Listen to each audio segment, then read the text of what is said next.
안녕하세요. 사연 읽어주는 남녀입니다. 오늘도 와주셔서 감사드리며, 그럼 오늘의 사연 바로 소개해드리겠습니다. 안녕하세요. 저는 60대 여자입니다. 며칠 전 며느리가 출산을 했는데요. 많은 사람의 축하를 받고 감격스럽기도 하지만 또 한편으로는 제 젊었던 지난 시절이자 아직 어리고 여렸던 제 아들의 어린 시절 기억이 떠올라 가슴이 먹먹하기만 합니다. 그래서 제 얘기를 해보고자 이렇게 사연을 보내게 되었네요. 저는 6남매 중 마지로 태어났어요. 저희 집은 아버지가 일하시다가 사고로 일찍 돌아가셨기 때문에 형편이 어려워 저는 19살에 고등학교를 간신히 졸업하고 공장으로 취직했고요. 같은 공장에 다니던 친한언니의 소개로 21살에 대형 슈퍼나 시장에 채소를 납품하는 직업을 가진 사람이자 저보다 나이가 9살이나 많은 남자를 만나게 되었습니다. 격렬히 사랑한 건 아니었지만 그 남자도 저도 연애가 처음이기도 했고 그 남자는 이미 나이 많은 노총각이었기 때문에 주변의 시선과 시댁의 성화에 못 이겨 1년도 채 만나지 않고 결혼했어요.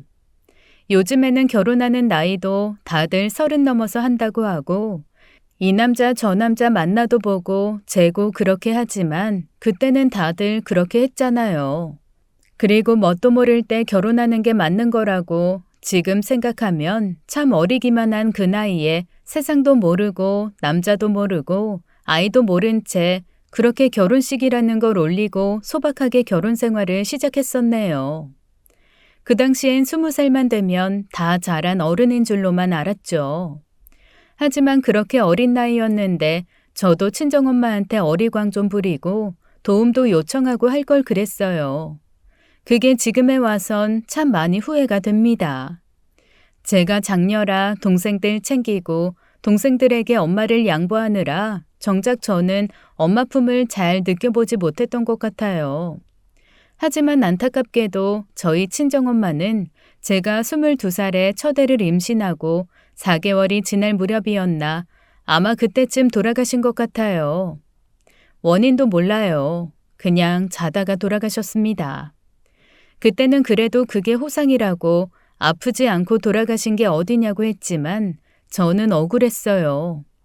정말 너무나 슬펐고 그 당시 엄마의 나이도 그렇게 많지 않았는데 왜 그렇게 돌아가신 건지 너무나도 가슴 아프고 힘들었죠.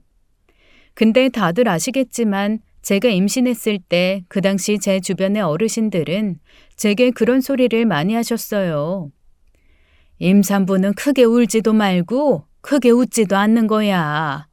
뱃속에 있는 애가 놀라면 어쩌려고 그래? 속상하고 허망한 제 마음을 알아주는 사람은 없더라고요. 그 바람에 저는 마음껏 슬퍼할 수도 의지할 곳도 없었죠. 지금 생각하면 22이란 나이도 한참 어린 나이인데 말이에요. 그리고 제가 슬퍼하면 저보다 어린 동생들이 더 약해질 것 같았어요. 그래서 친정엄마가 돌아가셨어도 그 슬픔을 꿋꿋이 참았고 어떻게든 생각하지 않고 견뎌보려고 정말이지 별의별 생각을 하면서 많이 버텼었네요. 하지만 힘든 순간순간에도 유독 참기 힘들었던 때가 있었습니다. 제가 입덧이 심해서 밥을 잘 못 먹었는데 그렇게 힘들고 속이 불편할 때마다 엄마가 해주는 찌개가 그렇게 먹고 싶더라고요. 된장찌개, 김치찌개, 순두부찌개. 저희 친정엄마는 음식 솜씨가 뛰어난 건 아니었지만 그래도 엄마만의 사랑과 정성이 들어간 음식이다 보니 조미료 들어간 그런 음식들과는 달랐어요. 슴슴하면서도 깔끔하고 뒷맛이 개운한 요리들 있잖아요. 친정엄마의 손맛이 담긴 그런 음식들을 먹으면 위장이 편안해지고 마음도 편안해졌거든요.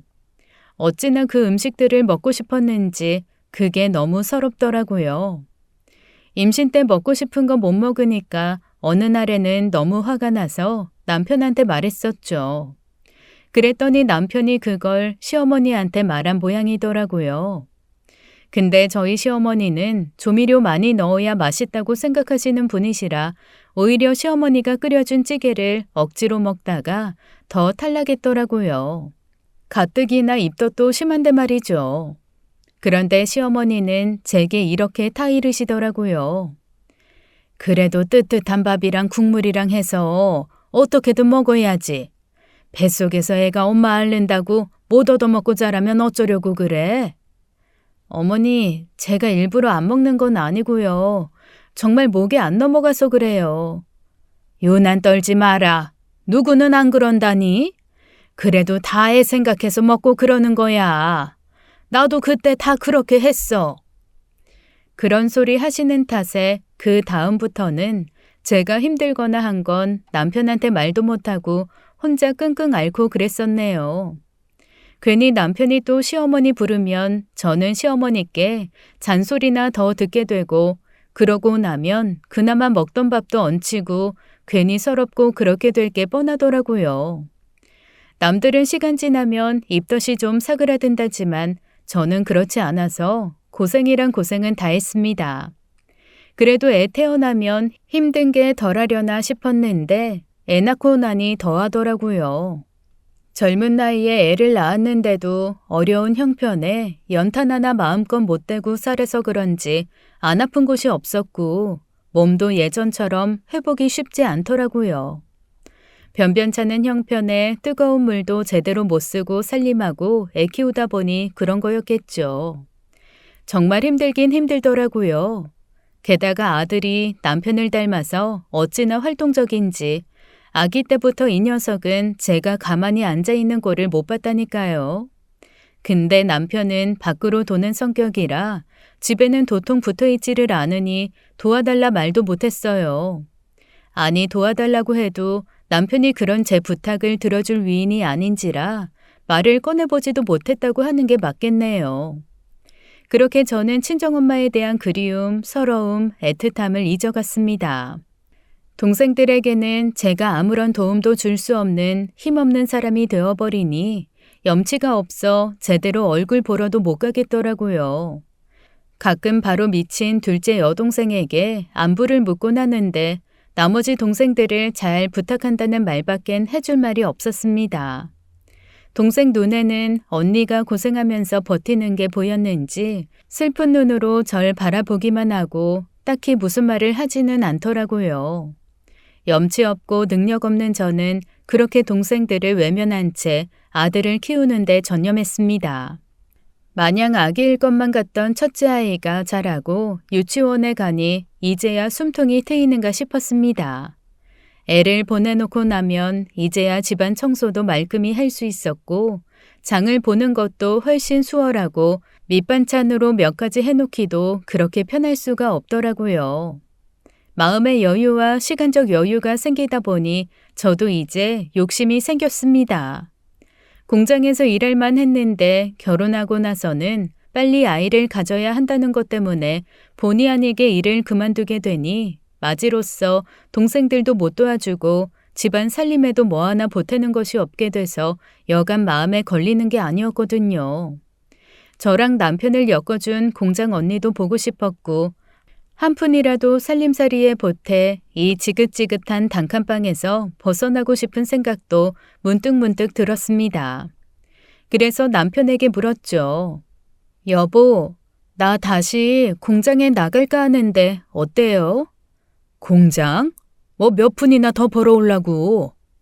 그래도 혼자 버는 것보다야 둘이 버는 게 낫기도 하고 애도 이제 어느 정도 컸으니까 혼자서 잘 챙겨 먹고 유치원도 다니고 할 수 있지 않나 싶은데. 글쎄다. 그런데 그 말을 하고부터는 이 양반이 생전 안 하던 짓을 하더라고요.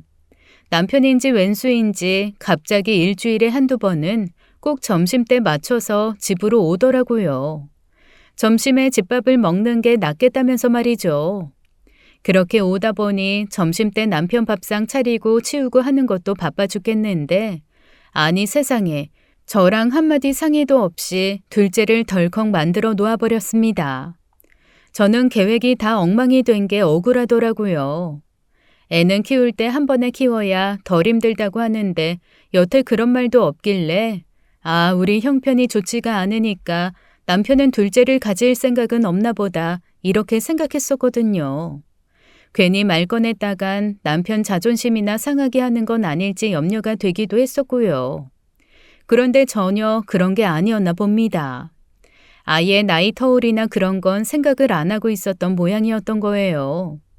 남편 입장에서 보면 당연한 것일 수도 있겠다는 생각은 듭니다. 어차피 애를 낳는 것도 저고 애를 키우는 것도 역시도 제 몫일 뿐이지 남편이 키우는 게 아니니까요. 이렇게 이기적인 인간이랑 왜 결혼을 했는지 이제와 생각해보면 그때는 콩깍지가 휘어도 단단히 휘었거나 도깨비한테 홀린 게 분명하다는 생각을 한두 번 한 게 아니네요. 하지만 어쩌겠어요. 제 팔자가 그런가 보죠.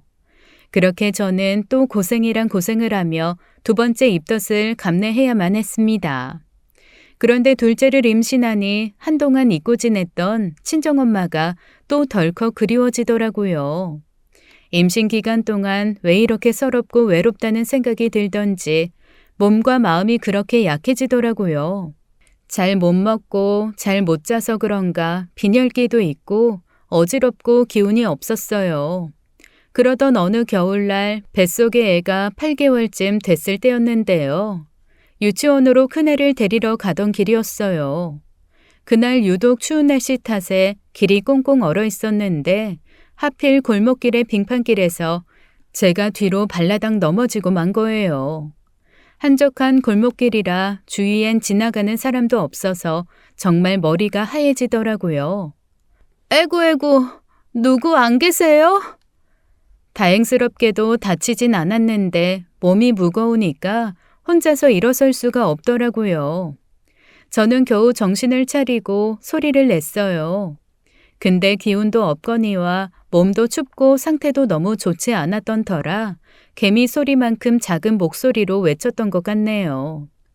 순간 서러움에 눈물이 나오더라고요. 근데 그 순간 뒤에서 누가 절 일으켜 주었습니다. 세상에나, 새댁, 어쩌다가 이렇게 넘어졌대요. 홀몸도 아닌 것 같은데. 내가 잡아줄 테니까 조심조심 일어나 봐요. 네, 네, 감사합니다. 절 일으켜 세워주신 아주머니는 제 잠바며 바지며 손수 털어주시고 제가 떨어뜨린 가방과 소지품도 챙겨주시면서 제 손에 건네주셨어요. 그런데 그 순간 저는 아주머니의 모습을 보고 소스라치게 놀랐습니다. 엄마? 저는 그만 눈물이 왈칵 쏟아졌어요. 분명 저희 친정엄마는 돌아가셨는데 친정엄마가 제게 온 것 마냥 너무 기쁘고 그립고 한순간에 만감이 교차했습니다. 어머나, 새댁, 왜 갑자기 울고 그래?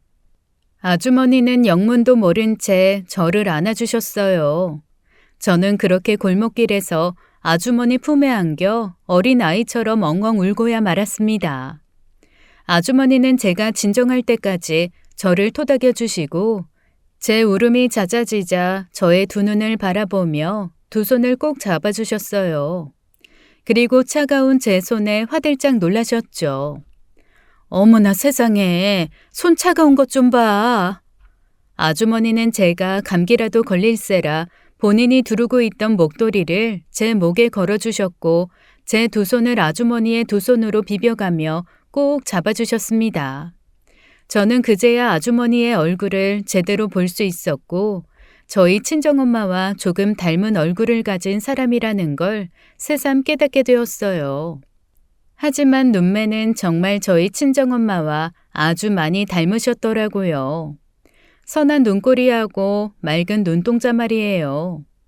짧은 시간이지만 엄마를 다시 만난 것 같아 기뻤고 잠시나마 시간이 멈춘 듯 했네요. 저는 정신을 차리고 고개를 숙여 인사를 드렸습니다. 죄송해요. 그럴 리가 없다는 건 알지만 저도 모르게 그만. 죄송하긴. 내가 엄마가 아니어서 괜히 미안하네. 몸은 괜찮아요? 병원 안 가도 되겠어요? 네, 옷이 두꺼워서 그런가 아무렇지도 않아요. 그래도 혹시 모르니까 나중에라도 병원은 꼭 가봐요. 알겠죠? 네. 가만히 있어 보자. 이렇게 보내기엔 내가 마음이 불편한데 혹시 시간 괜찮으면 밥이나 먹고 갈래요? 아니면 몸 좀 잠깐 녹이고 가던가. 저 괜찮은데. 그러지 말고 잠깐이라도 앉았다가 가요. 네. 아주머니는 제가 넘어진 곳 바로 앞에 있는 식당 안으로 데리고 들어갔어요. 그동안 아이를 데려다 주고 데리러 오고 하루에 2번씩 이 유치원 골목을 걸어 다녔으면서도 거기가 식당인 것을 모르고 있을 정도로 조용한 골목길이었거든요. 아주머니는 이 한적한 골목에서 조용히 장사를 하시던 식당 사장님이셨어요. 이 동네에 이런 곳이 있었구나. 신기하기도 해서 저는 식당을 쑥 훑어보았습니다. 넓지도 세련되지도 않은 식당이었지만 왠지 마음이 편안해지는 것 같았어요. 그 가게는 오래된 곳이라서 아궁이에 장작을 넣고 불을 지피는 구조였는데 아주머니께서는 마루로 된 바닥 아래에 나무 장작을 몇 개 넣고 불을 지피고는 빨리 데워지라고 두꺼운 방석을 깔아주시면서 저보고 앉으라고 해주셨어요. 불을 어찌나 세게 뗀 건지 바닥은 금세 뜨끈해지더라고요. 찬바닥에 넘어진 탓에 바지가 젖어 엉덩이 부분이 축축했는데 따뜻한 바닥에 앉아 있으니까 옷도 금방 마르는 것 같았고 몸이 스르륵 녹으면서 긴장도 풀리니까 그동안 뻐근하게 느껴졌던 허리도 나아지는 것 같았어요. 아주머니는 제게 따뜻한 숭늉을 건네주셨고 저는 오래 있기도 민망해서 그것만 먹고 얼른 일어나려던 참이었습니다. 그런데 그 순간 꼬르륵 뜨끈한 숭늉이 차가웠던 몸을 녹여주어서 장기들이 활발하게 움직이게 된 것인지 갑자기 뱃속에서 꼬르륵 천둥 소리가 들리는 것이었어요. 세댁, 배고프구나. 잠깐만 있어봐. 내가 금방 내올게. 아니에요. 저 진짜 가봐야 돼요. 그래도 한술만 뜨고 가. 밥만 푸면 돼. 아주머니는 김이 모락모락 나는 밥과 시금치 그리고 국그릇엔 된장찌개를 담아 제 앞에 놓아주셨습니다. 된장찌개엔 뽀얀 두부가 가득했고 된장찌개 향이 어찌나 구수하던지 저도 모르게 밥숟가락을 집어들고 두부와 국물을 한 수저 떠서 입안으로 가져가 버렸네요. 그러자 혀끝에 닿는 구수함과 깔끔함, 깊으면서도 자극적이지 않은 개운한 국물 맛, 친정 엄마가 해주신 맛과는 사뭇 달랐지만 그래도 제가 원했던 그런 개운한 맛이었습니다. 정말 맛있어요. 이렇게 입맛에 맞는 음식을 얼마만에 먹어보는지. 아유, 그래요? 정말 다행이네. 난 혹시나 입에 안 맞으면 어쩌나 걱정했는데. 이렇게 개운한 국물 맛이 그리웠었거든요.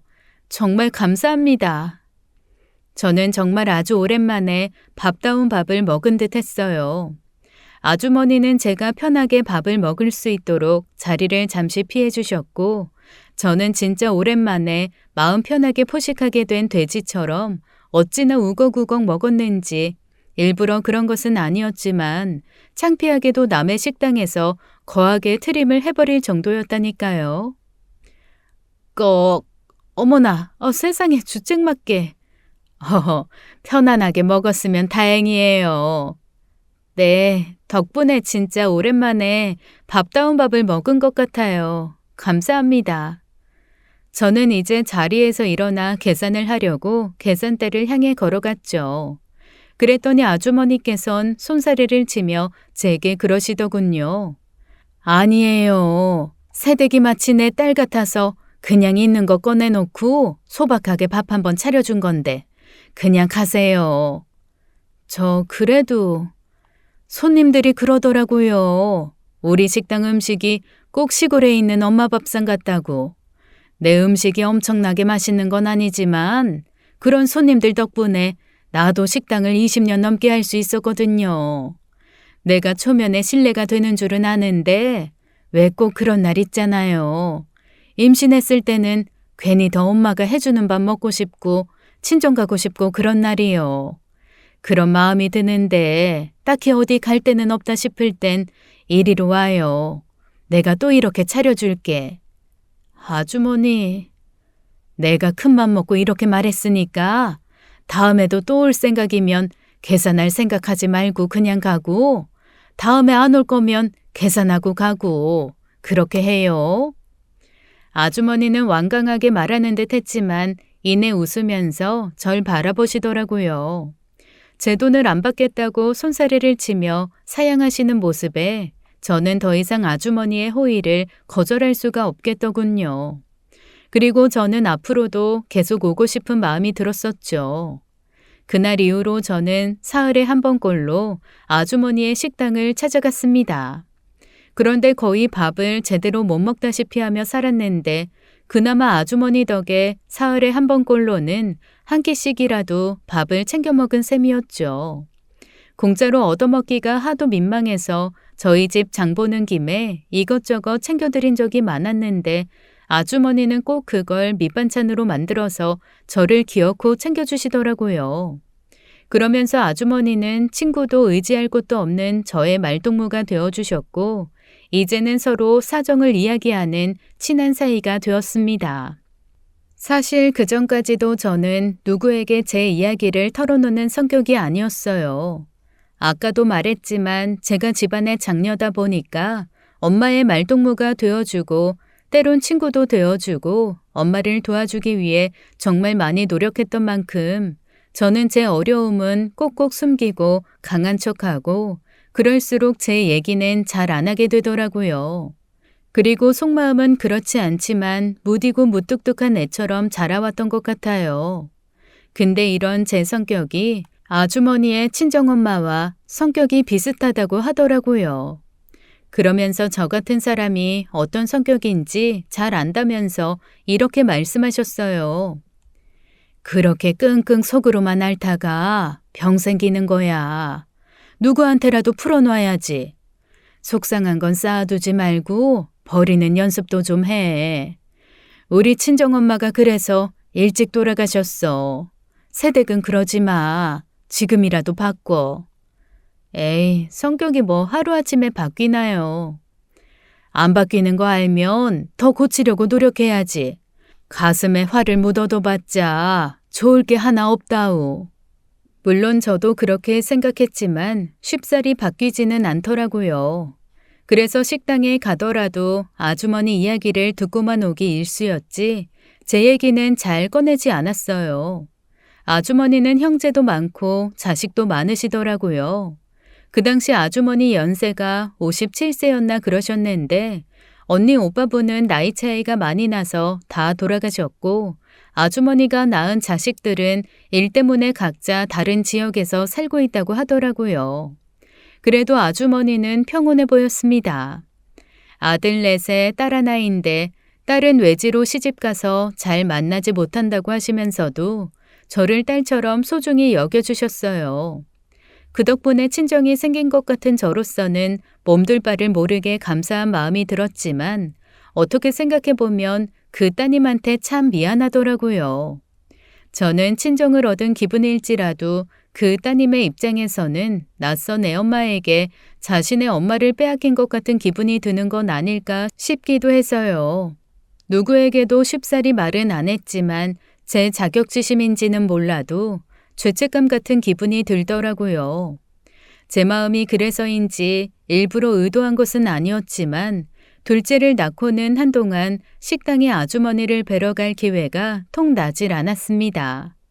그 식당에 가고 싶은 마음은 있었는데 둘째가 어려서 20분이나 걸어가야 하는 거리를 쉽사리 갈 수 없었던 이유도 있었고 첫째 녀석이 동생이 생기니까 갑자기 형이 되었다는 생각에 듬직해져서 그런가 이제 학교에 갈 나이가 되어 그런가 혼자서도 다닐 수 있다면서 저 없이도 학교를 다니게 된 것도 이유였죠. 나갈 이유가 생기질 않으니 집에만 있게 되고 그렇다 보니 자연스레 말수도 줄고 점점 그렇게 되더라고요. 그러면서 제겐 새로운 관심사가 생겼습니다. 바로 아들들을 관찰하는 거예요. 장난꾸러기에 떼쟁이 철부지였던 첫째 아들이 하루아침에 갑작스레 씩씩하게 변한 것을 보니 웃음이 나기도 하고 하루가 다르게 자라는 둘째 녀석을 보는 것도 신기하더라고요. 첫째 키울 때는 제가 보기에도 저 스스로가 어설프고 허둥지둥하는 모습으로 하루에 반나절 이상은 당황하며 지냈던 것 같은데 둘째 때는 이렇게 관찰할 여유도 생기니까 그것도 새로운 경험이더라고요. 아이를 기른다는 건 하나도 둘도 너무나도 다르고 매일이 힘들지만 신기하고 예측할 수 없는 일들이 많이 생겨나는 선물 보따리 같은 것이라는 생각이 들었네요. 첫째는 날이 갈수록 점점 더 듬직해졌습니다. 사실 첫째도 아직 애기고 부모에게 좋은 이미지로 보이고 싶어 듬직한 척을 하는 것일 수도 있겠다는 생각이 들었지만 그래도 저는 더 씩씩하게 자라날 아이를 위해 티내지 않았어요. 그래서 그런가 점점 더 대견해지고 정말 기특하게 자라나더라고요. 그리고 그런 아이의 성장을 바라보고 점점 저도 성장해 나가면서 새로운 기분을 느끼게 되었습니다. 이런 제 모습을 발견하는 것도 신기하고 대견스럽기까지 했네요. 저도 이제야 좀 어른이 된 기분이 들었습니다. 남편도 둘째가 태어나니 한동안은 일찍 퇴근해서 아이를 들여다보곤 했네요. 첫째 때와는 또 다른 모습의 남편이 제 눈엔 또 너무 신기해 보였어요. 그런데 남편의 그 정성은 오래가지 않았습니다. 남편은 아이를 좋아하기는 했지만 어떻게 봐야 하는지도 모르고 아이가 칭얼대거나 보채면 당황하는 기색이 역력하고 얼굴색이 획 바뀌면서 마치 남의 애를 쳐다보고 있었던 것처럼 돌아서서 가버리곤 했습니다. 성격 참 이상한 양반이다 싶었죠. 둘째 녀석은 첫째 때와는 다르게 애가 낯가림을 심하게 하더라고요. 애 아빠가 안으면 어찌나 울어대던지 남편 손이 닿기만 해도 울상이 될 때가 있더라고요. 그 덕분에 저는 칭얼거리는 애를 달래느라 안고 업고 하는 탓에 몸이 성한 곳이 없도록 온몸이 쑤시고 아팠고 남편은 그걸 핑계 삼아 왠지 제게 거리를 두는 것 같다는 생각이 들었습니다. 그리고는 이상한 짓을 많이 하대요. 남자들 왜 그런 거 있잖아요. 본인이 찔리는 게 있으면 시키지도 않은 말을 주저리 해대고 이상한 변명거리를 대는 거 말이에요. 남편이 제게 딱 그랬습니다. 멋이냐? 당신 잘 아는 김씨 있지? 김씨가 업체 한두 군데 소개시켜줬는데 거기가 일이 많아. 어차피 내가 집에 있어봤자 당신한테 도움도 안 되니까 내가 집에 오든 말든 잘 안 들어와도 그런가 보다 해. 원래도 나한테 물어보지도 않고 잘 안 들어오던 양반이 새삼스럽게 왜 그래요? 누가 보면 꼬박꼬박 집에서 잔 줄 알겠네. 뭐? 아니에요. 알았어요. 바쁜 건 뭐 상관없었습니다. 언제나 그랬으니까요. 근데 자기가 기분 나쁘면 빽하고 소리만 지를 줄 알지 갈수록 승질만 더 부리는 남편으로 인해 저도 이제 말 섞기 싫더라고요. 그런데 제가 진정으로 신경 쓰였던 건 남편의 수상한 행동도 말도 아닌 바로 돈이었습니다. 하루가 다르게 애들은 커가고 돈 쓸 곳은 많아지는데 남편이 제게 가지고 오는 돈은 점점 줄어들었으니까요. 그 김씨가 말이야. 자리 잡을 때까지 조금만 도와달라고 하니까 일단 조금만 기다려봐. 나한테 배로 갚는다고 했어. 그래도 지금 주인집이 세를 올려받겠다고 3달이나 넘게 재촉하고 있는데 이러면 우리 쫓겨나요. 뭐 당장에 쫓아내기야 하겠어? 있어봐. 금방 해결된다니까. 그랬으면 좋겠는데 며칠이나 더 기다려야 하는데요. 저라도 어디 다녀볼까요? 뭐 그럴 수 있으면 그래 보든가. 지금 생각해보면 제가 그때 그 말을 하지 말 걸 그랬어요. 저는 조금이라도 보탬이 되려고 그런 거였는데 그날 이후로는 제가 알아서 해결할 거라고 생각했는지 작정하고 안 들어오더라고요. 당장에 어떻게 할 수가 없으니 일단 어린애를 업고 할 수 있는 일이 있지는 않은지 찾아봤죠. 시장에서 뭘 팔아볼까 싶었는데 그것도 아는 사람이 있어야 들어갈 수 있더라고요. 식당에서 설거지 일이라도 해보려고 이곳저곳 물어봤는데 제 모습을 보고는 바로 문전박대 당하기 일쑤였네요. 그냥 쪼그려 앉아서 하기도 힘든 일을 애를 등에 업고 한다는 게 가능하겠어요? 동네를 기웃거려봐도 제가 할 수 있는 일은 없더라고요.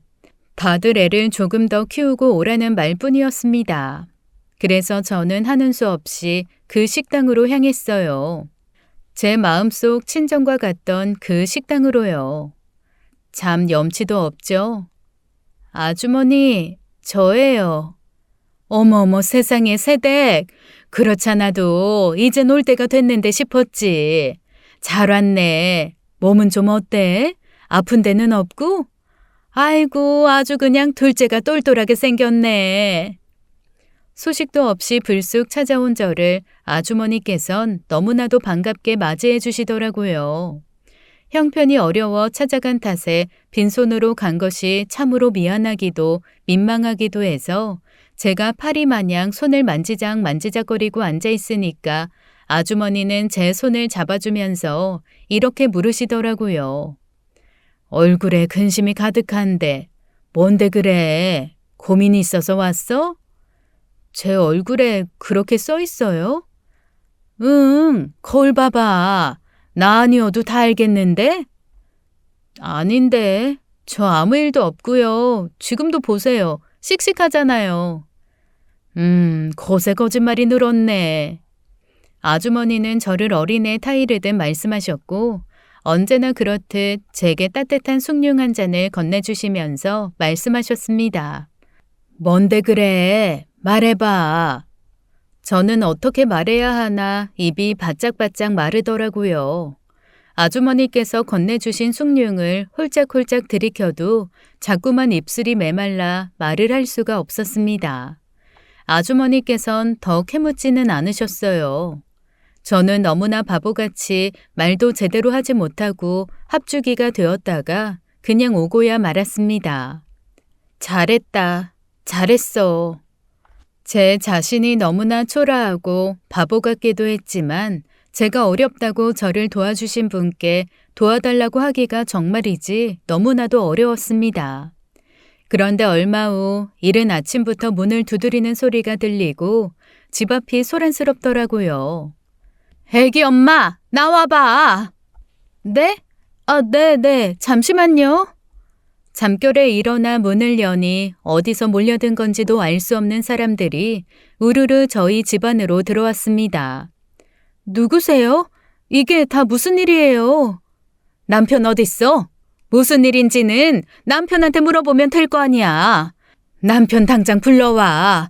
빨리 내 돈 내놓으라고 해. 사람들은 저희 집 살림살이에 빨간 딱지를 붙여댔고 집주인은 제게 와서 이렇게 말했습니다. 지금 와서 생각해보니까 내가 참 바보 같았네. 이 집 애기 아빠를 믿는 게 아니었는데 내가 미쳤지. 네? 무슨 말씀이세요? 한 번에 올려준다길래 내가 보증금을 빼줬어. 근데 이렇게 됐잖아. 네? 애기 엄마, 사정이 이렇게 된 건 딱한데 동네 시끄럽다고 소문나면 우리 집 새놓기 어려워. 그러니까 조용히 빨리 나가줘, 응? 내가 마지막으로 애기 엄마한테 이렇게 부탁할게. 남편은 김 씨한테 업체를 소개받겠다고 했지만 저는 사실 김 씨가 누구인지 뭐라는 사람이고 어디 가면 그 사람을 만날 수 있는지도 몰랐습니다. 그런데 그게 보통 일이 아니었나 보더라고요. 왜 그동안 한 번도 확인할 생각을 못했을까 분통이 터지고 머릿속은 새하얘졌고 다리는 부들부들 떨렸습니다. 한순간에 집 밖으로 내쫓긴 저는 갈 곳이 없었습니다. 아니, 갈 곳이 아예 없는 건 아니었죠. 남편도 같은 생각을 하고 있을 거라고 생각했어요. 네, 맞아요. 시댁이요. 저는 남편이 올 만한 곳은 여기뿐일 거라는 생각이 들더라고요. 그래서 남편을 만나 이게 어떻게 된 상황인지는 들어야겠더라고요. 사기를 당한 건지 누명을 쓴 건지 정말로 쫄딱 말아먹은 건지 뭘 알아야 덜 억울하고 덜 화가 날 것 같았습니다. 그래서 아들 둘을 데리고 시댁으로 향했어요. 어머니, 저 왔어요. 근데 대문을 열고 들어서니 분위기가 이상했습니다. 남편과 어머니와 시누이가 마루에 앉아 있었는데 제가 말도 없이 찾아왔음에도 놀라지 않고 그렇다고 저를 반기지도 않고 말이죠. 심지어 이게 어떻게 된 일이냐 아들에게 따져 묻지도 않는 시어머니의 행동에 저는 어이가 없었습니다. 마치 시어머니는 진작에 다 알고 계신 것 같더라고요. 시어머니는 한숨을 푹 쉬셨고 애써 제 시선을 외면하셨습니다. 그리고 절더러 들으라는 듯 시누이에게 이렇게 말씀하시더군요. 얘가 죄라면 착해 빠진 것뿐이지 뭔 죄가 있겠어? 다 사람 잘못 믿은 탓이지. 연대보증 그거가 뭔지 뭐 알고 그랬겠어? 시어머니의 그 말에 시누이도 거들듯이 말하더군요. 동서가 닭달 안 했으면 오빠가 그렇게 안 했을 거야. 저는 가만히 있다가 물벼락 맞은 듯 당황스럽더라고요. 아니 아가씨, 제가 무슨 닭달을 했다고 그러세요? 그러자 시어머니가 제게 한 소리 하시더군요. 네가 닭달한 게 아니면 내 아들이 뭐가 아쉬워서 그런 짓을 했겠니? 그리고 너 지금 시애미 앞에서 시누이한테 큰 소리 치는 거니? 어머니, 그게 아니고요. 아니긴 뭐가 아니야. 남편은 본인 이야기인데도 마치 모르는 사람처럼 자리에서 일어나 대문을 열고 나가버리더라고요. 그 누구도 제게 이 사태에 대해 미안하다는 한마디도 없었습니다. 변명이라도 듣고 싶어 찾아온 제게 아무 말은커녕 따스한 위로나 미안한 눈길조차 주질 않으니 저는 더 이상 여기 있어서는 안 되겠다는 생각이 들더라고요. 도움은커녕 해결되는 일이 하나도 없었으니까요. 큰애의 손을 잡고 작은 애를 둘러엎고 저는 재빨리 시댁을 벗어났습니다. 대문을 열고 나갔던 남편은 어디에도 보이질 않았어요. 저는 이 두 아이를 데리고 당장 어디서 살아야 할지, 어떻게 살아야 할지 정말 막막하고 답답하고 눈앞이 까매지더라고요. 저는 어쩔 수 없이 동생을 찾아갔습니다. 동생에게 아이를 맡기고 제가 일을 나가 돈을 번다면 달방이라도 구할 수 있지 않을까 싶어서요. 동생에겐 차마 제 상황을 있는 그대로 설명할 수 없었으니 저는 대충 둘러댔습니다. 형부가 지방에서 일을 하게 됐는데 그쪽 집으로 이사하려면 시간이 좀 필요하게 됐어. 이사하기 전까지 조금만 신세 좀 질게. 한평생 이런 모습을 보인 적이 없던 터라 동생은 의심이 가득한 눈빛으로 저를 바라보았고 저는 그런 시선을 외면하느라 애를 먹었네요. 동생은 다행스럽게도 괜찮은 집안으로 시집을 가서 신도시에 자리를 잡고 살고 있었기에 동생이 사는 집 주변은 항상 북적이고 일거리도 많았습니다. 덕분에 단지에 있는 상가에서 청소부로 일을 할 수 있게 되었죠. 아침에는 우유 배달을 하고 오후에는 청소를 하고 밤늦게 동생네 집으로 들어가는 게 눈치가 좀 보이긴 했지만 그래도 일할 수 있고 돈 벌 수 있다는 사실에 기뻤습니다. 하지만 그 기쁨도 잠시뿐이었어요. 언니! 상가 화장실 청소를 하고 있는데 동생이 찾아왔더라고요. 두 눈엔 눈물이 그렁그렁했고 뭐가 화났는지 분노를 삭히지 못해 씩씩거리면서 저를 노려보고 있었습니다. 무슨 일인지 영문을 몰랐지만 드디어 터질 게 터진 거로구나 싶었습니다. 저는 최대한 태연하게 동생에게 가서 물었죠. 여긴 왜 왔어? 무슨 일 있어? 언니, 도대체 어떻게 된 거야? 집은 없고 형부는 소식도 없다며. 어떻게 알았어? 애가 그러더라. 사람들이 집안에 빨간 종이를 붙여줬다고. 아, 그게... 형부는 어디서 뭐 하고 있는데 소식은 들었어? 언니 바보야? 동생은 저를 바라보며 엉엉 울기 시작했고 저는 민망하고 미안한 마음에 어떻게 할 수가 없더라고요. 다음 날 동생은 날이 밝자마자 저를 캐묻기 시작했습니다. 남편이 어디서 일하는지, 가게 이름은 뭔지 등등 세세하게 캐묻고는 저를 데리고 남편이 물건을 납품하는 가게들을 하나씩 돌기 시작했어요. 그 순간 멀리서 남편의 모습이 보였습니다. 저는 남편에게 다가가려고 했죠. 근데 동생이 절 붙들었습니다. 그리고는 세워져 있던 차 뒤에 숨고 절더러 가만히 있으라고 하더군요. 남편이 트럭에 채소들을 실는 사이 한 여자가 다가와 남편에게 팔짱을 끼는 것이었어요. 그리고는 서로 얼굴을 보며 배시시 웃더니 트럭에 타고 가버리더라고요. 저는 눈물이 왈칵 쏟아졌습니다. 거짓골을 하고 바짝 말라갈 줄 알았는데 옆에 여자를 끼고 희희낙낙거리며 태평하게 그러고 다니는 줄도 모르고 저는 지금까지 뭘 믿고 누구와 산 건지 너무나도 한심스럽고 비참했어요. 꺽꺽 숨이 넘어가도록 엉엉 울었네요. 동생은 이런 제 모습을 보고 가만 놔두지 않겠다며 형부를 만나야겠다고 하더라고요. 저는 더 비참해질 것 같아 동생을 뜯어 말렸습니다. 하지만 동생이 그러더라고요. 저렇게 사는 걸 두 눈 뜨고 보고도 가만히 있으면 그게 더 비참한 거라고요. 그래서 알겠다고 했습니다. 그리고 며칠 동안 그 가게 앞에서 서성거리며 기다린 끝에 드디어 남편을 만났어요. 당신, 뭐야? 여기 어떻게 왔어? 남편은 저와 제 동생을 보고 좋게 당황하는 것 같았습니다. 그런 남편의 모습에도 불구하고 저번처럼 그 여자는 남편의 옆에 턱하니 달라붙더라고요. 가까이서 본 그 여자는 저보다 어려 보이더군요. 그 여자는 저와 제 동생을 보고도 눈 하나 깜짝하지 않았습니다. 저 역시 질세라 그 여자를 노려보았죠. 그리고는 남편에게 물었습니다. 이 여자야 나야? 나 당신 아내야. 잘 생각하고 말해. 남편은 아무 말도 하지 않고 오히려 제 시선을 피하더니 그냥 가려고 했어요. 대답하고 가. 당신, 나랑 우리 아들들은 어떡할 건데? 여기서 그냥 가면 난 당신이랑 끝이야. 아들들 볼 생각 죽어도 하지 마. 몰라. 알아서 살아. 참나. 정말 기가 막히더군요. 한편으로는 웃음까지 나왔습니다. 그런데 오히려 마음은 정리가 딱 되더라고요. 생각했던 것보다 제가 약한 사람은 아니었나 봐요. 동생네 집으로 돌아가는 버스 안에서 창밖을 바라보며 이런저런 생각을 하니 이제 어떻게 살아야 하나 막막하다가도 이보다 더 지옥은 없겠다 싶은 생각도 들더라고요. 그래서 동생에게 말했습니다.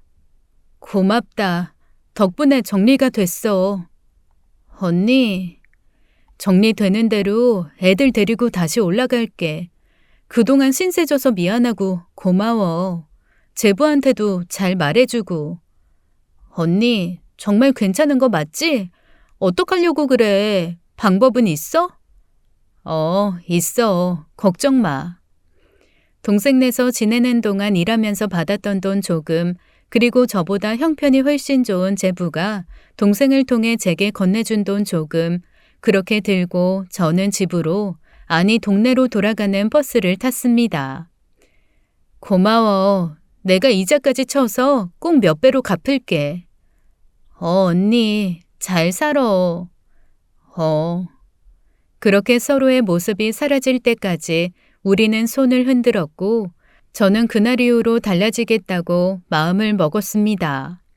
더 이상은 예전의 나로 살 수 없다고 생각했고 아들들에게도 말했죠. 엄마가 조금 바쁠 수 있는데 그래도 둘이 씩씩하게 있을 수 있지? 네. 두 아들의 웃음 덕분에 저는 그렇게 용기를 얻었습니다. 그리고 정말 염치 없지만 제 마음속 친정과 같은 아주머니의 식당으로 향했어요. 세상에나, 그새 말랐네. 무슨 일 있었어? 저 여기서 일 좀 시켜주시면 안 될까요? 여기서? 네, 저한테 알려주시면 제가 찌개도 하고 밥도 하고 청소도 다 할게요. 무슨 일인데 그래? 아주머니는 제게 무슨 영문인지 물으셨고 저는 그동안 있었던 일을 솔직하게 말씀드렸습니다. 단칸방 전세금을 날려먹고 전 재산이 날아간 것과 열렬히 사랑하지는 않았지만 그래도 믿고 있었던 남편이 저를 배신하고 젊은 여자와 바람을 피우고 다닌 것, 그리고 그 여자와 저, 그리고 아들들 사이에서 그 여자를 택한 것까지 말이죠. 저는 제가 그동안 벌었던 수중에 있던 돈을 모두 아주머니께 드렸습니다. 애엄마 하나 살린다 생각하시고 받아주세요. 세댁, 난 이런 돈 필요 없어. 제가 갈 곳이 없어서 그래요. 눈 씻고 찾아봐도 여기만큼 제가 마음 편히 있을 곳이 없더라고요. 제가 이기적이고 염치 없이 이렇게 부탁드리는 거 아는데 저 여기서 지낼 수 있게 해주세요. 네? 제발요. 알았으니까 그 돈은 세댁이 갖고 있어. 내가 정 필요하면 말할게. 응? 결국 저는 또 아주머니께 지고 말았습니다. 아주머니는 그렇게 아무런 대가 없이 절 받아주셨어요. 아주머니는 가게와 가까운 곳에 사셨는데 작은 방을 내어줄 테니 차라리 자기 집으로 들어가서 같이 살자고 하셨지만 저는 아늑하고 포근한 이 가게가 편하더라고요. 노란 장판이 겹겹이 깔려있는 온돌마루도 좋았고 보고만 있어도 마음이 따뜻해지는 아궁이도 좋았고요. 아주머니께서는 겨울이면 매일 아궁이에 연탄과 장작을 채워주셨고 여름이면 양동이에 물을 떠다가 아이들 발을 적셔주시곤 하셨습니다. 그렇게 우리는 가족처럼 지냈어요. 덕분에 아주머니의 사랑을 듬뿍 받고 자란 자랑스럽고도 훌륭하게 성장한 자식분들도 뵙게 되었어요. 명절 때 함께 보낼 수 있게 저를 끼워주셨거든요. 물론 저도 가족이 있으니 언제든 내려갈 수는 있지만 보란 듯이 성공하기 전까지는 동생들을 볼 면목이 없기도 했고 제가 스스로 했던 다짐을 지키고 가고 싶은 마음도 있었고요. 아주머니와 보낸 첫 해는 아주머니께 식당을 운영하는 방법을 배울 수 있었어요. 이 집에 처음 방문했던 날 아주머니가 제게 해주었던 말이 생각나더라고요. 손님들이 오면 이 식당 음식이 꼭 시골에 있는 엄마 밥상 같다고 했던 말 말이에요. 엄청나게 맛있거나 특별한 비법이 숨어 있는 건 아니지만 식당을 20년 넘게 유지할 수 있었던 비결. 그냥 지나가다 오게 된 손님 한 명조차도 아주머니의 담백하고 깔끔한 음식 솜씨와 특유의 서글서글하고 따뜻한 마음씨를 경험한 사람들은 그 다음부터는 이 가게를 지나치는 법이 없었죠. 그렇게 이 가게는 정감 있는 식당으로 입소문나 있었고 한 번도 안 온 손님은 있지만 한 번만 온 손님은 없을 정도로 유명한 집이었고 계속 그럴 거라는 확신이 들었죠. 저는 이 가게를 성공시키기 위해 동네에 소문을 내기 시작했어요. 아주머니가 기어코 받지 않으신 돈으로 전단지를 만들었고요. 주변에 있는 회사에 전단지를 뿌리며 적극적으로 가게를 알렸습니다. 그리고 아이가 다녔던 유치원에 찾아가 선생님들께도 찾아오시라고 알려드렸죠. 아주머니께 신세진 걸 갚기 위해서 그리고 제가 당당한 엄마로 거듭나기 위해서는 이 방법이 최선이라고 생각했어요. 그리고 드디어 그 당시 인기 있던 생활정보지인 가로수에까지도 실리게 되자 많은 사람들이 찾아오게 되었습니다.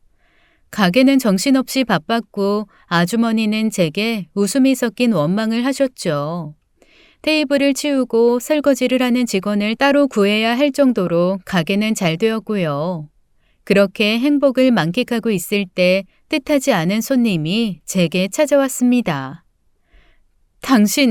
당신이 여길 어디라고 와? 우리 여보 부자 됐나 보네. 노숙자 차림으로 대낮부터 술에 거하게 취해 가게에 들어오려는 남편을 저는 입구에서 막아냈고 절대 들어오지 못하도록 있는 힘껏 밀어냈습니다. 이러면 경찰에 신고할 거야? 아이고, 이 여편네가 젊은 서방님을 얻었나? 이렇게 나를 문전박대하다니. 한때 남편이었던 이 몹쓸인간은 가게에 사람들 들으라는 식으로 큰 소리를 내며 어거지를 부리기 시작했습니다. 사람들은 웅성거렸고 저는 지나가는 사람들에게 도움을 요청했죠. 여기요, 경찰 좀 불러주세요. 남편 버리고 돈 맛보더니 이놈의 여편네가 남편을 신고해? 저는 아랑곳 않고 도움을 요청했고 결국 몇 분 뒤에 경찰 2명이 가게 안으로 왔습니다. 저는 경찰들에게 사정사정했습니다.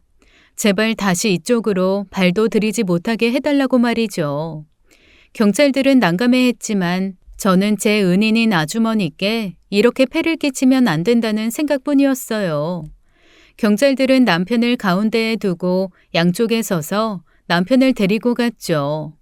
그렇게 경찰에게 남편을 보내놓고 났는데도 마음이 불편했습니다. 또다시 저를 찾아올 것만 같고 회방을 놓을 것만 같았거든요. 아주머니는 퇴근하면서 제게 문을 잘 걸어 잠그라고 신신당부를 하고 가게를 나가셨습니다. 그런데 그 순간 에그머니나! 아주머니께서 깜짝 놀라시는 소리를 듣고 가게 문을 열어보니 남편이 가게 문 앞에서 옆으로 쪼그려 잠을 자고 있는 게 아니겠어요. 당신, 나한테 왜 이래 정말! 누워있던 남자가 제 남편인 걸 알게 된 아주머니는 흔들어 남편을 깨우더라고요. 이봐요, 일어나봐요. 여기서 이러지 말고 안에 들어가서 쉬어요. 저는 펄쩍 뛰었습니다. 안 돼요. 이렇게 거짓골을 한 사람을 어떻게 가게 안에 들여요. 애기 엄마, 그러지 마. 이 사람 애기 엄마 남편이기도 하지만 그래도 애들 아빠잖아. 이렇게 놔둘 거야? 애들 아빠라는 말에 저는 말문이 막혔습니다. 애들한테 아빠 노릇은 안 했어도 아빠라는 사실은 맞으니까요. 아주머니께서는 자신의 주머니에 있던 돈을 남편 손에 쥐어주며 이렇게 말했습니다. 목욕탕에 다녀오고 시장에서 새 옷도 사서 깨끗하게 갈아입고 와요. 애들이랑 오랜만에 시간도 보내고. 그리고 자세한 얘긴 내일 날 밝으면 해요. 아주머니는 남편을 아이 달래듯 토닥여 주셨고 남편은 순순히 일어나 아주머니께 목례를 하고는 터덜터덜 목욕탕으로 향했습니다. 그리고 정말 깨끗하게 씻고 새 옷을 입고 돌아와서는 생전 처음으로 사온 과자를 아들들에게 건네며 함께 먹고 떠들며 아들들 사이에서 깔깔거리며 웃더라고요. 아빠 손길도 많이 못 느껴본 둘째 녀석은 어릴 땐 그렇게 아빠를 낯가리더니 신기하게도 이젠 컸다고 제법 잘 이야기하고 다가가곤 하더군요. 제 탓은 아니지만 그래도 둘째에겐 아빠와의 추억을 만들어주지 못한 게 참 미안하더라고요. 남편도 미안했는지 둘째에게서는 손을 떼지 못했습니다. 그동안 뭐하고 다녔는지 손끝이 다 갈라지고 나무 토막처럼 딱딱한 손으로 둘째를 한없이 쓰다듬더군요. 그 모습을 보니까 그동안의 분노도 아픔도 잠시나마 눈 녹듯 사라지더이다. 그렇게 남편은 밤이 늦도록 아이들 사이에서 실없는 얘기도 하고 웃고 떠들더니 스르륵 잠이 들더군요. 저도 그 모습을 바라보다 저도 모르게 잠이 들어버렸고요. 다음 날 저는 여느 때보다 일찍 일어나 아주 오랜만에 남편 밥이나 차려주려고 일어났습니다. 그런데 왠지 모르게 뭔가 기분이 싸하더라고요.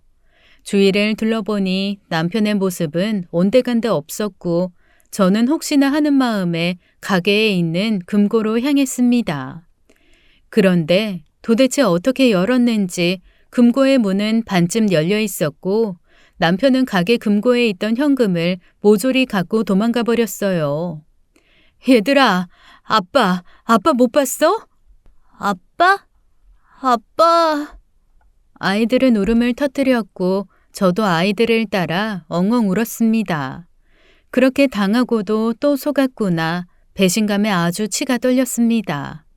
아이들에게 더 깊은 상처만 주고 떠나버린 남편, 제가 의지하고 있는 고마운 아주머니에게까지 피해를 입힌 남편을 절대로 용서할 수가 없었어요. 남편에게 주려고 이른 아침부터 과일이며 떡이며 챙겨서 가게로 오신 아주머니는 저와 아들들이 아침부터 울고 있는 것을 보고는 함께 속상해하셨습니다. 아이들을 어루만져주면서 괜찮다 해주시는데 그런 아주머니를 보니 제가 어찌할 바를 모르겠더라고요. 저는 아주머니께 사실대로 말씀드렸습니다. 남편이 금고에 있던 돈을 다 가져가 버렸다는 것을 말이죠. 그리고 너무너무 죄송하다고 다 제 탓이라고 제가 어떻게 해서든 꼭 갚겠다고 그렇게 말씀드렸어요. 하지만 아주머니께서는 오히려 저를 달래주시면서 이렇게 말씀하시더군요. 괜찮아. 나는 하나도 아쉽지 않아. 나한테 미안해하지 않아도 돼. 정말이야. 아주머니께서 차라리 미쳤냐고 거지가 된 걸 받아줘도 모자를 파네 염치도 없는 인간이냐고 그렇게 화를 내고 소리쳤다면 제 마음이 편했을 텐데 아주머니는 그렇게 한 번도 화내지 않으셨고 오히려 상처받았을 저와 제 아들들의 마음을 어루만져 주셨습니다. 저는 충격으로 인해 머리가 깨질 듯이 아팠습니다. 너무 화가 나서 혈압이 올라 금방이라도 쓰러질 것 같더라고요. 남편을 도둑으로 경찰에 신고했고 붙잡힐 때까지 몇 번이고 경찰서에 가서 직접 확인을 했습니다.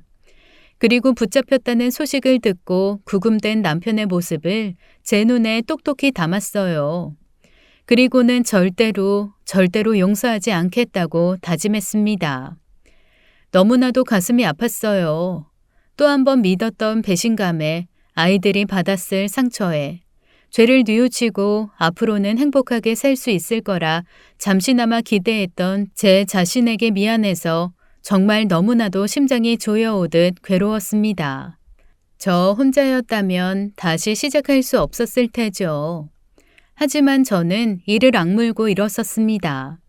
그때보다 더 굳게 마음을 먹고 열심히 일했어요.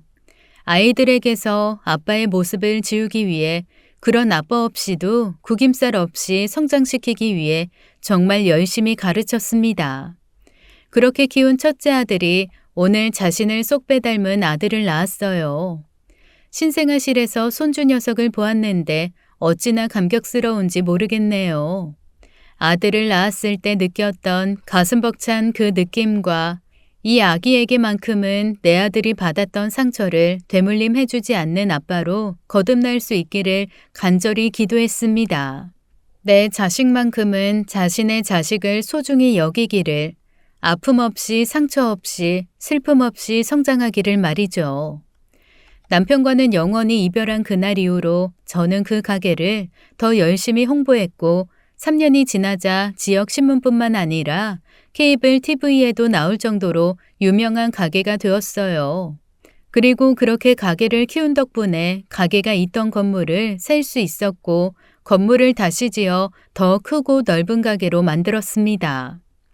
가게가 세련된 모습으로 바뀌자 젊은 사람들도 하나둘 찾아오기 시작하더라고요. 금세 가게는 더 유명해졌고 이제는 아주머니와 제가 더 이상 일을 하지 않아도 될 정도로 직원도 많아졌습니다. 가게는 다른 지역에도 분점을 냈고 가게를 내고 싶다는 사람들이 찾아오면 지점을 내주기도 했어요. 이제는 더 이상 남한테 아쉬운 소리를 하지 않아도 되고 저 역시 부족한 것 없이 다 누리며 살 수 있게 되었습니다. 저를 도와주었던 둘째 동생에게도 약속한 것의 몇십 배만큼이나 돌려줄 수 있었고 나머지 동생들에게도 주고 싶은 만큼 도와줄 수 있는 사람이 되었어요.